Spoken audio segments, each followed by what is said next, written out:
everyone. Let's have a look at the International Business Plan assignment together today. So I'll take Bruce campus as an example. Now, students will conduct an international business plan in a Word document in 2,000 words, and you can look at plus or minus 10%, excluding end-of-text references and appendices. So, within your business plan, so anything in the figure, also in the table, will be excluded from your word count as well. Now, this is a business plan for an ASX listed company. Now, I'll explain why we need to use an ASX listed company and how you can find one of those later. Now, the main reason I'm making sure that everyone is using an ASX listed company is that means this company is a public company, which requires them to publish their revenue, their annual reports. That's where you can find their company strategies. You can look at their revenues, their income, their expenses. If it's not a public company, then they are not required to release those information. So if you're trying to work on a private company, how can you conduct any business plan if you don't know enough about the company? Okay, that's why I'm saying it needs to be an ASX listed company. So what you're required to do for this international business plan is to choose a foreign country that the company is not already in. Suggest, analyze, and justify the foreign market entry mode and operating strategy that are likely to be successful. So far we have been, let me go to the modules. Now, so far we have looked at the broader picture of an international business. So we're looking at globalization, the importance of trade, we're looking at political economy, and what might the foreign exchange rate do to the business, looking at different cultures, and we also had a look at the political, legal, and economic environments. So up to what we've done in the second after the break, what we'll be focusing on is individual business, right? So we'll look at the strategy of international business, how do we enter the foreign markets, and then we can also have a look at some of the research and development. But for your business plan, definitely wait until we cover week 9 and week 10, because that's where you can get more information about individual business strategies and how do you enter a foreign market, what do we mean by different entry modes.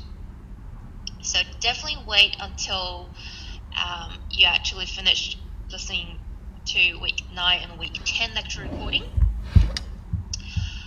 But in the meantime, what you can do is start with what company you are interested in. And then you can actually use what we've covered in the first half of the semester and look at the broader picture, right? So you pick the company and then you pick a foreign country they are not already in. And this is where you can start looking at applying what we have covered in the first half of the semester, so you can justify why you're interested in that new foreign country, right? So you can think about things like political differences or political similarities, and you can look at the legal environments, whether it's common law system, civil law system, and you can also look at the economic environments like the demographics, the population, their GDPs. You can even look at the culture dimensions, right? So maybe, as we said before, a business, the example we used previously was, which was it? A Starbucks, right? So Starbucks in the US was just a pretty common coffee shop, But when they enter into the Asian market, they were really trying to rebrand their business and make it as a luxury coffee shop which aimed at white collar or office ladies, office workers, right? So, and also you can look at like things about that particular country, that foreign country you picked. Is there any, say, free trade agreements, or what about the trade barriers? What about the tariffs? So there's a lot of things you can start considering. You can start getting information on, okay? And week 9 and 10 is when we actually start thinking about how do we enter that foreign market, okay? But before you start saying, okay, we want to do foreign direct investment or we want to do direct export, you actually need to justify why you are interested in that new foreign country. So let's go back to the assignment. So the international business plan, I've given you a business plan template, okay? So you can actually download that, and that is in a Word document. Now, the business plan, so you're giving me a title page. So title of the plan, now the title of the plan, okay, please make sure it's not just international business plan, okay? Think this international business plan as something you're writing to impress your shareholders, to impress your potential investors. So don't just put international business plan, okay? You should come up with a name of the business you are going to plan for, right? I mean, you should come up with a title that includes the business name, right? Just the international business plan doesn't mean anything. It should at least be international business plan for a specific company you're looking at, right? And then the normal stuff, your student ID, full name, word count, date of the plan. Now, then I've given you this table of contents. Now, I've actually created this already. So that means if you follow the template, then all you need to do at the end is to update this table. And then it will update your page numbers. And as you can see, these are the sections that's required, which means you need to complete all of these sections, so don't remove any sections. Introduction, background analysis, market selection, that you have these ones, market entry, product and pricing, conclusions, references, and appendices. Now, this is if there's anything you think might be relevant but not important enough to be put in the actual plan, and you might actually refer to it. You can say more detailed analysis can be found in Appendix A, then you can put it there, okay? Now, this is not mandatory, so if you have anything you think would be relevant to include, then you can put it in the appendix, but if you don't, it's not a problem.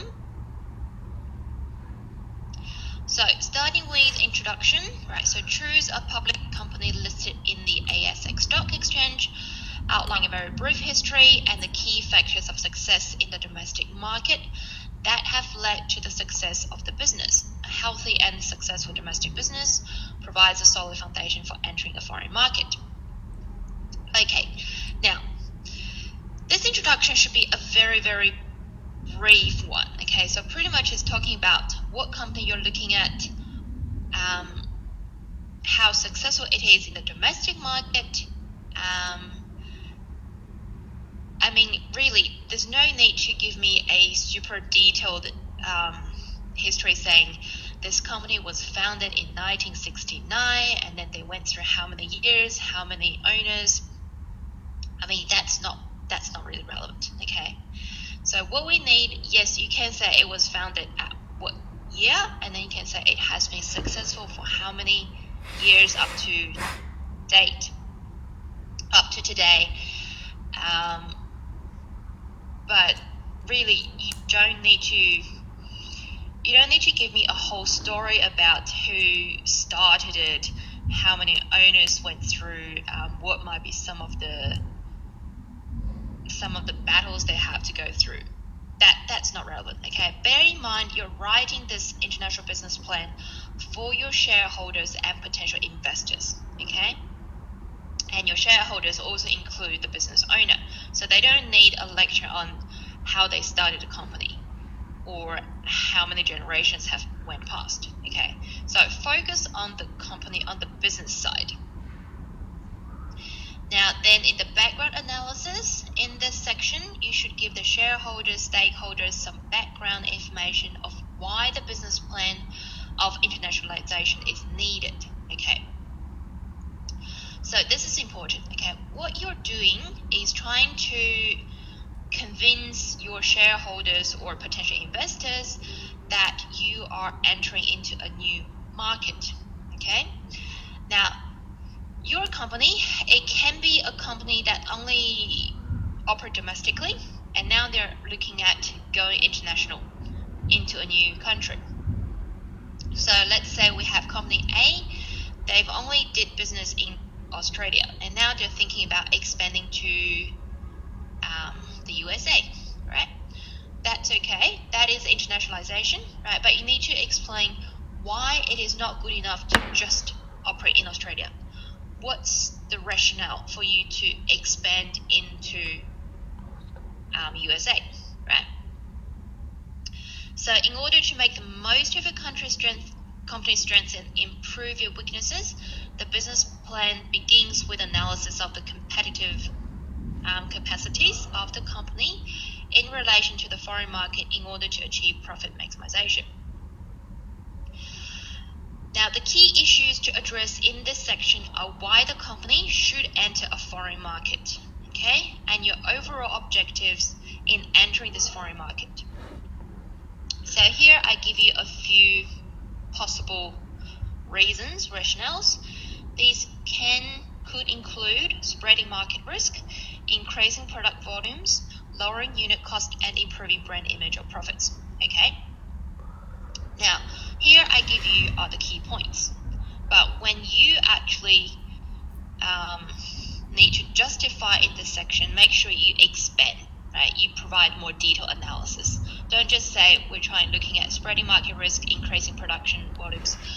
You need to provide some kind of data, some kind of evidence to support these ideas, these objectives, okay? Now, as I said, internationalization, right? So the example, company A only operate in Australia and now looking at expanding into USA. That's okay. Or alternatively, you can have company B that operates in Australia and they have already entered into New Zealand, into USA, into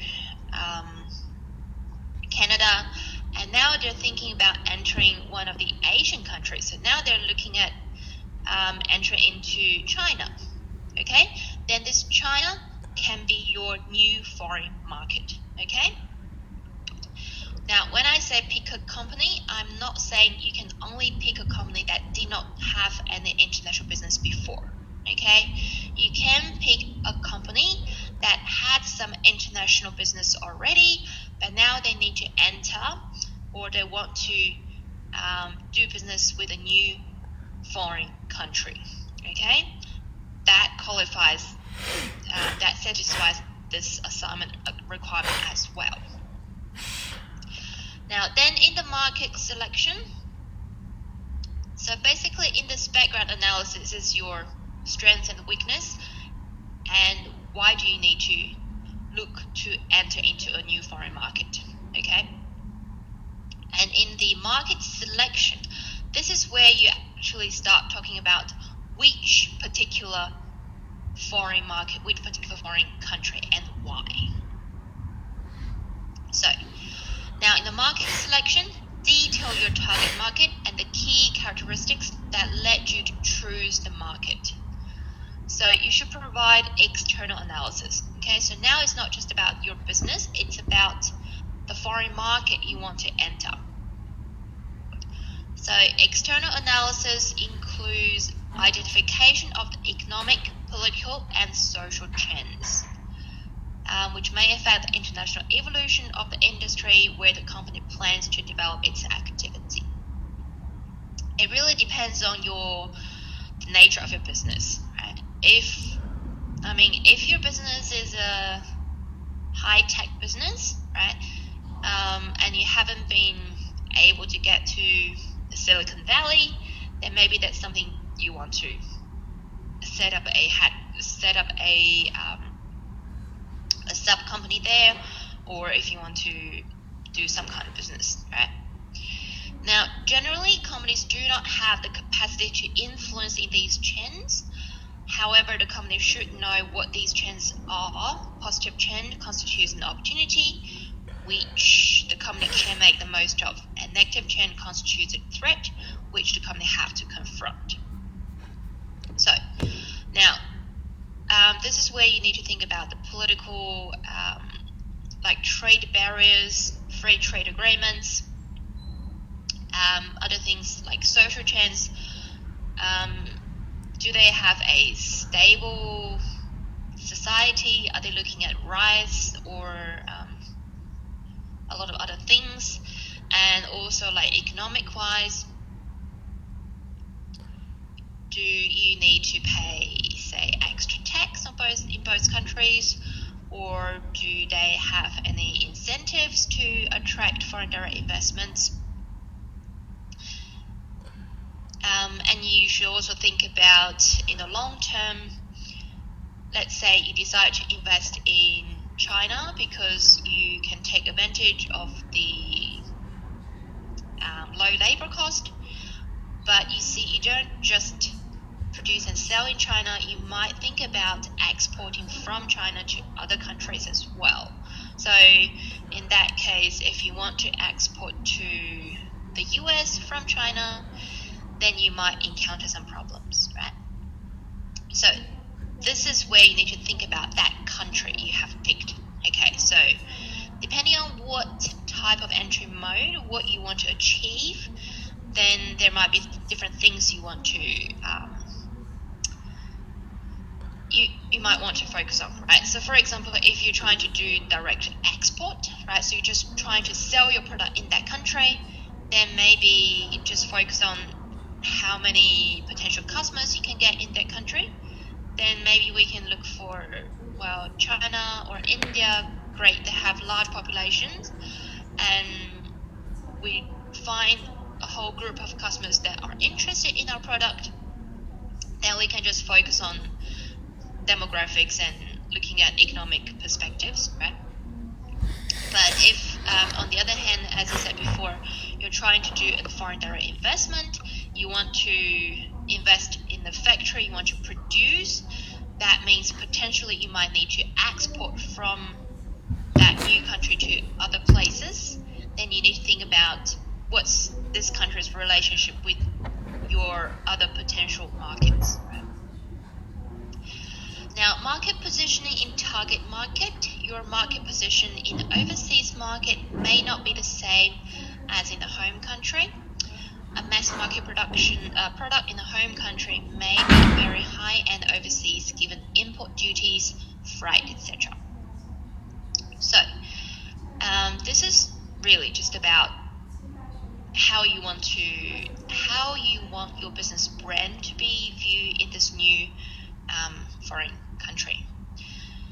So the example we had before, the Starbucks, right? In the US, it's just a normal straight coffee, but when they enter into China, they're trying to portray it as a super high-end luxury coffee shop, which they may sell a cup of coffee for $50 or something. Then your competitor analysis, right? So detail your research here of where your competitors sit in the market compared with where your product or service will sit. Completing this section requires a great amount of research to understand your competitors, okay?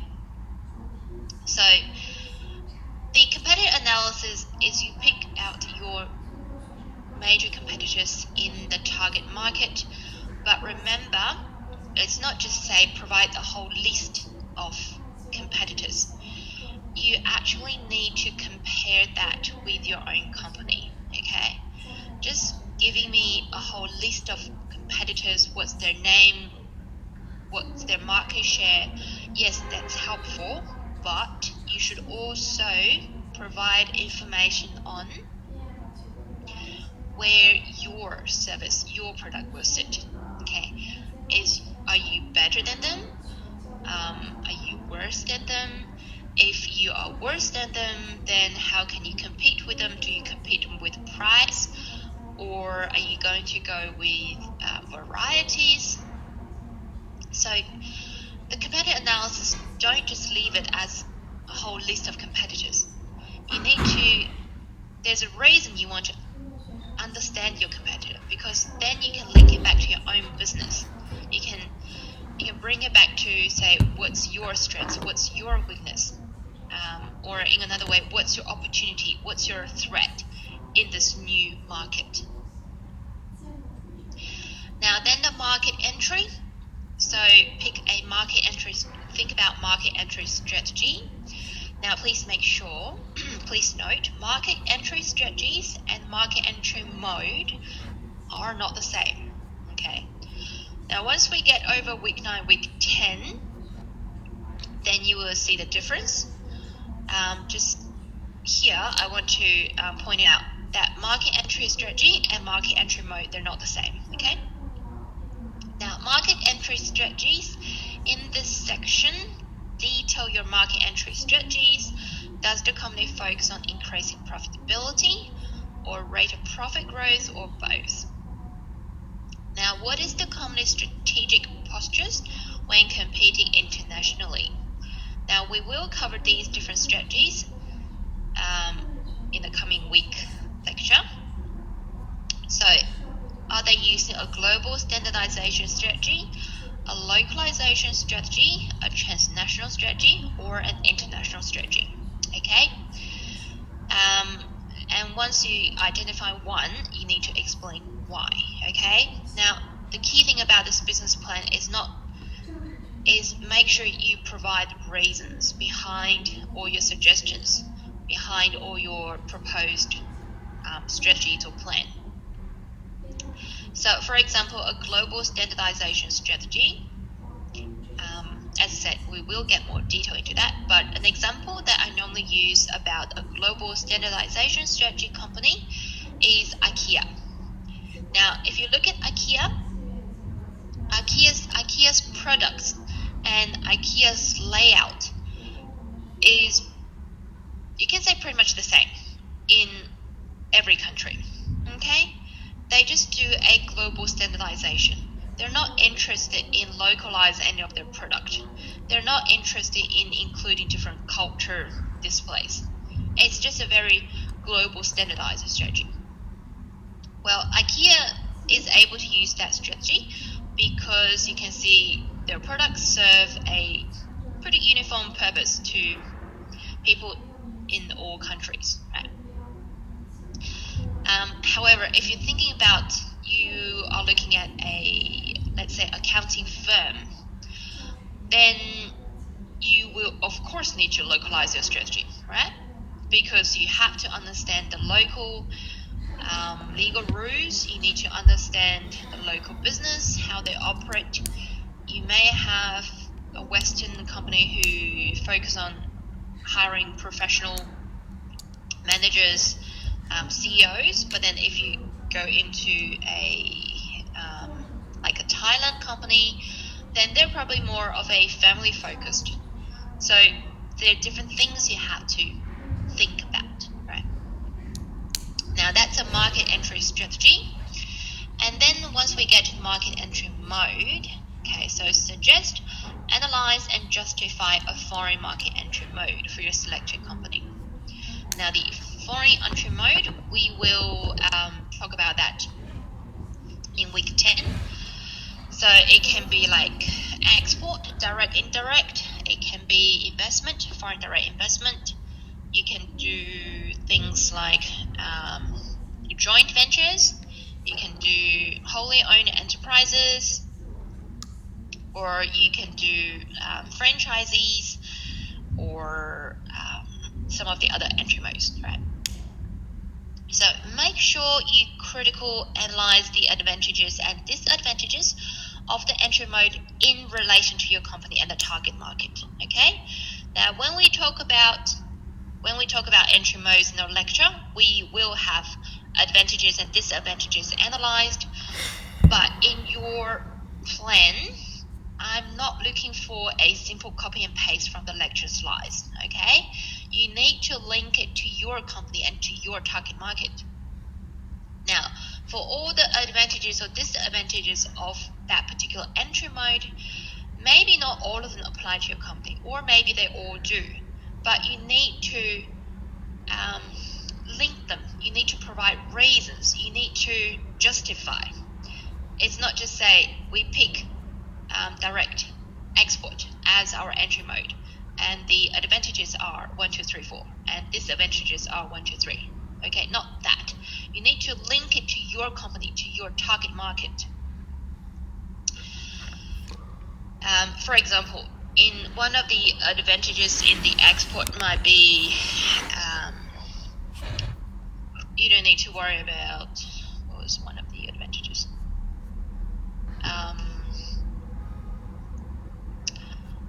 It might be things like you don't need to worry about say the investment regulations in that particular country. Well, but then when you look at the target market, let's say it's Singapore, who are really open to foreign investment, then that might not be one of the advantages. It might be something you actually need to explain why you picked direct export rather than foreign direct investment. Okay. Now, factors to be considered could include transport costs, trade barriers, political risks, economic risks, business risks, costs, and company strategies. Okay. So, it really depends on what company you picked, what country, and then you can talk about what's the entry mode. The beauty of business plan is in most cases, there's no answer that is really, really wrong as long as you can justify. But sometimes you probably do want to pay attention to which country and what kind of product. So, for example, now in one semester, there was a plan which talked about the having 4-wheel drive parts, that company exporting to Japan. That is not really a very good decision, not a very good choice. Why? Because, well, firstly, as we've seen, like Japanese customers, they're not really interested in hands-on activity.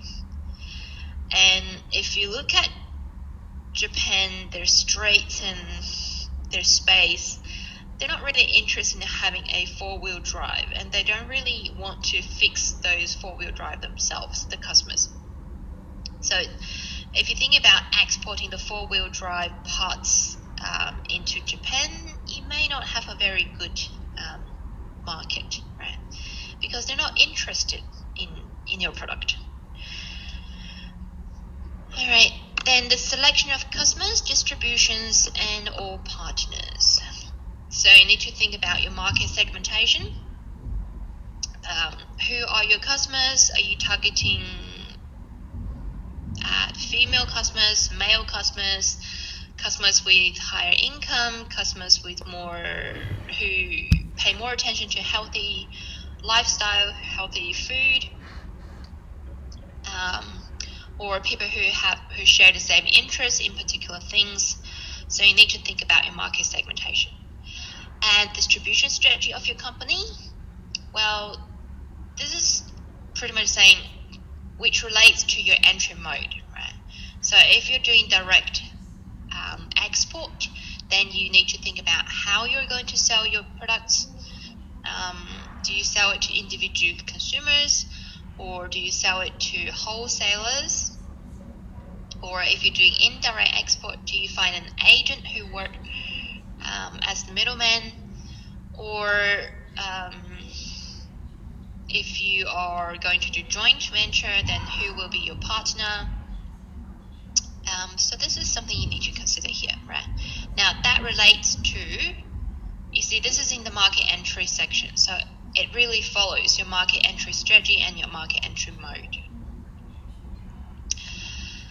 Now, product and pricing strategy. So product service for the target markets will include the key features and benefits of your products or services that make them attractive to potential customers in the target market. So this is where you actually provide more detailed information on what is the actual product or service you're going to sell, you're going to provide in that new foreign market.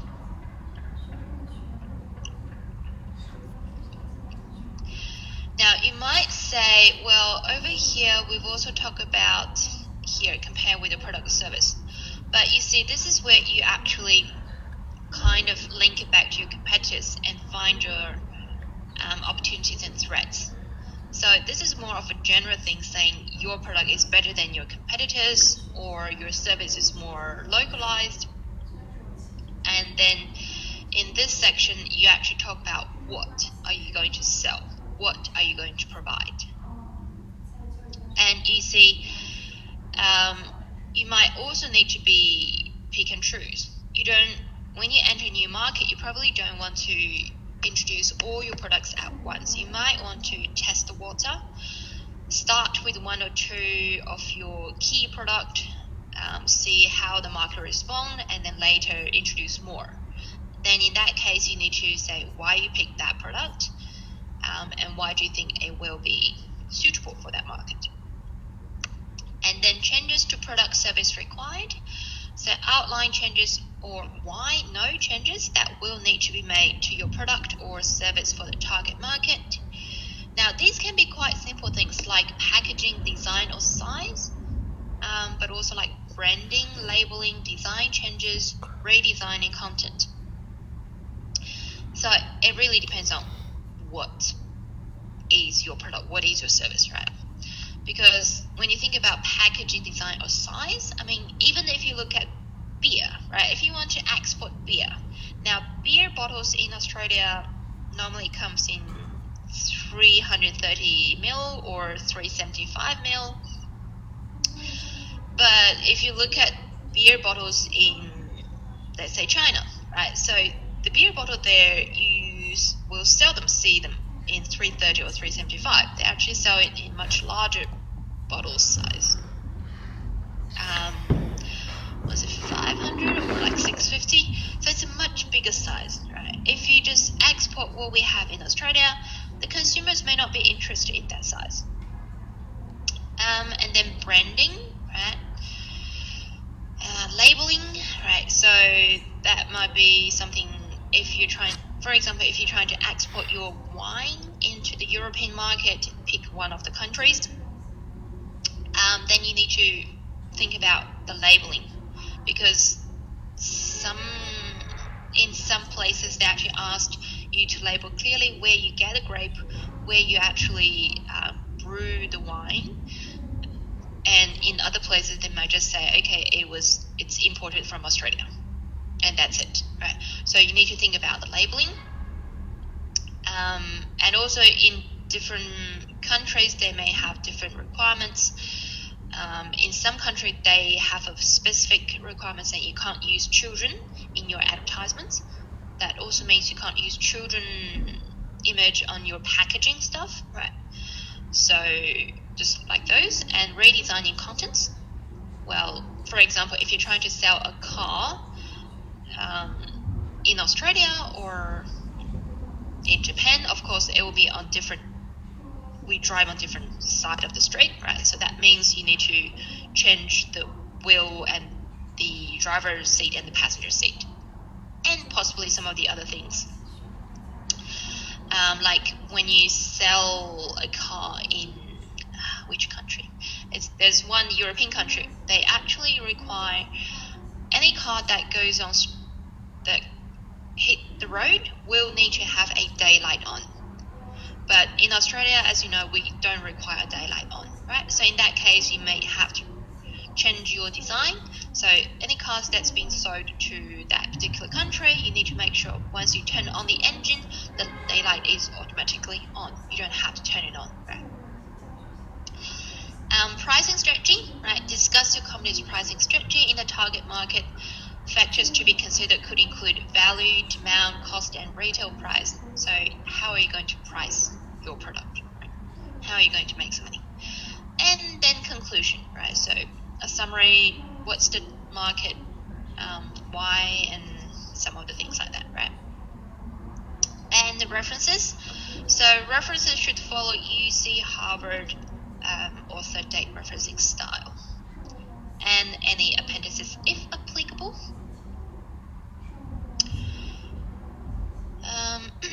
So that's that. Now I've also got the marketing guide here, so you can have a look at that. So the marketing guide give you, business plan content, what's required.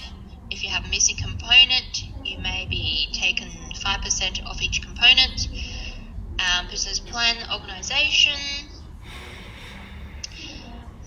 business plan length, 2,000 words plus or minus 10%, and use of personal pronouns. So this is a business plan, so write it in the third person manner, okay? Don't use you, I, me, we, they, something like that.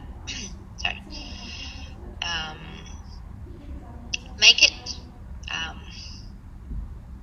don't use you, I, me, we, things like that. You can probably use they, but really quite rare. Try use the company or, make it professional, right? Use professional language. And then grammar, sentence structure, spelling, that's just the normal things.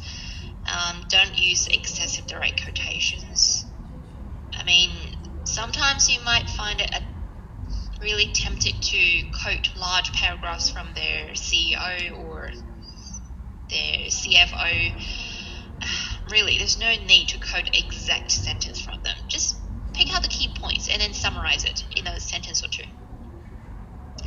References, appendices, right? Okay, again, if needed, okay? That's that. Okay, now in terms of the ASX listed company, so now let me show you what I've got.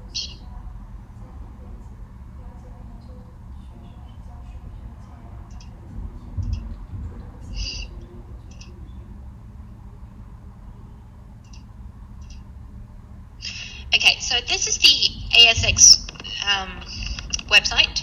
Now, when you pick the company you're interested in, you can either look at the, so as you can see, if you go to the markets and go to company directory, then you can find all the companies that are listed on the ASX, right? You can also filter by industries, okay? So you can go by industries, say, just pick anything like software or services, right?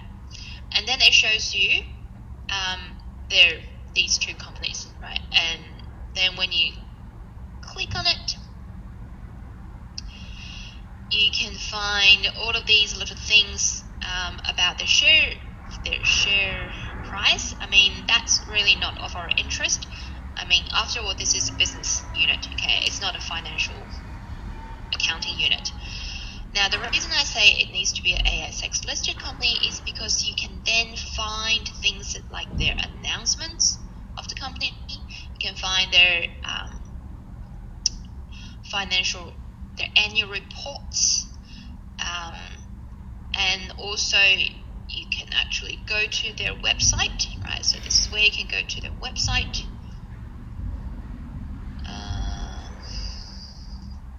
Let me bring that one back. You can actually go website. And on their website, you can find things about the company, right? And you can find things in the investor center. This is where you can find information on their annual reports and news and some of the other things, right? So that's one way. Let me go back. Right. So that's saying you can go for the market, you can go to the company directory, and then you can look for an industry you might be interested in, and then you can look for information on the company from there, right? So don't be confused with all the figures and things on the ASX website. They're just about their share prices and things like that.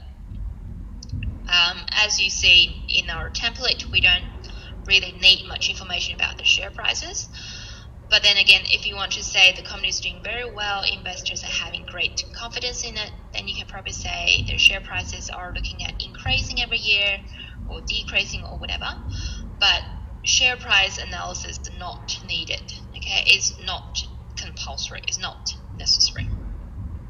Now, that's one way, right? You can find it through company directory. Now, the other way is you can actually search. Let's say you're interested in a company.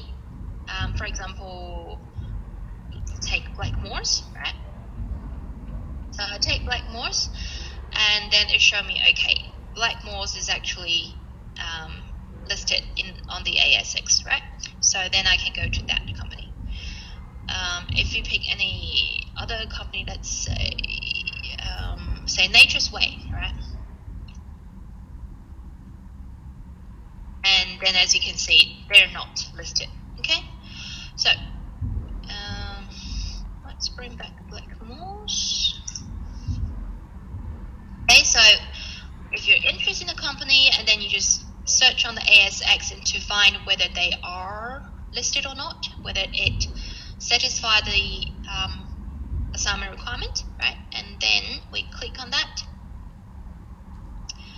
So again, as I said, I'm not really interested in these ones, so you don't confuse yourself trying to analyze these ones.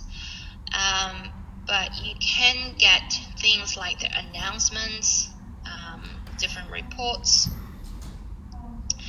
and you can also go to their website. So I picked this one.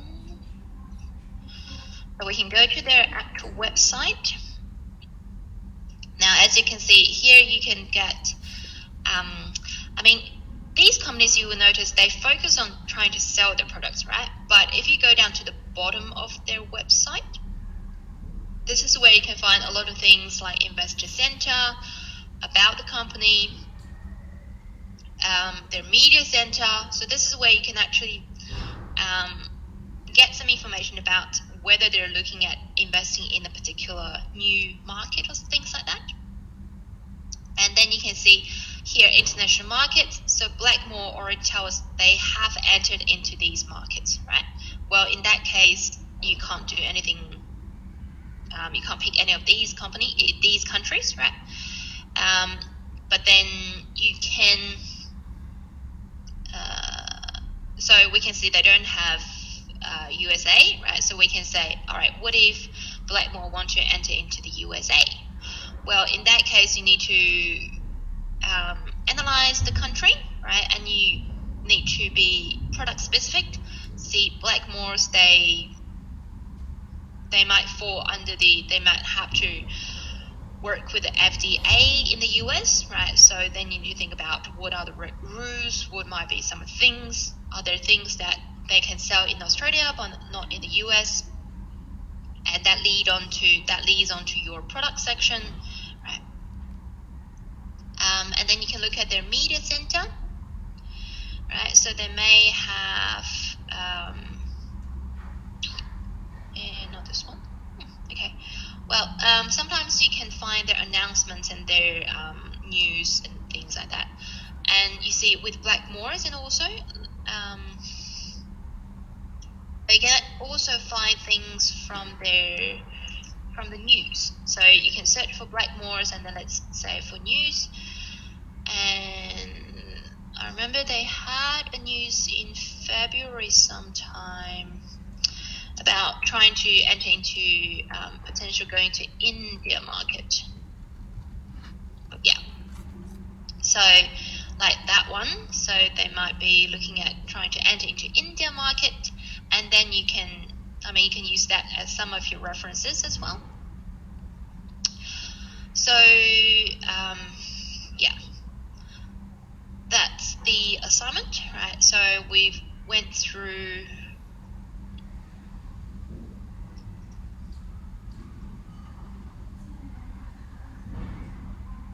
so we've gone through the International Business Plan template. I've shown you where to find the marketing guide and also how to, pick AX or ASX company or test whether your interested company is listed on the ASX.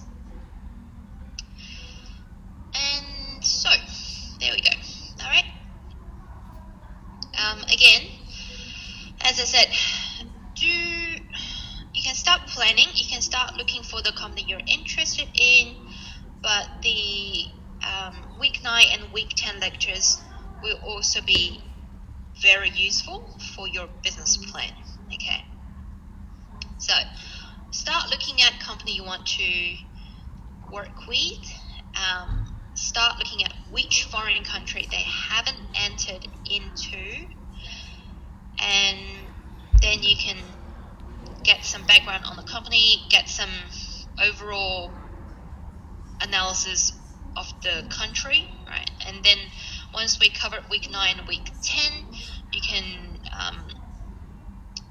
discuss more about the foreign market strategy and the foreign market entry mode, and talk about pricing and products.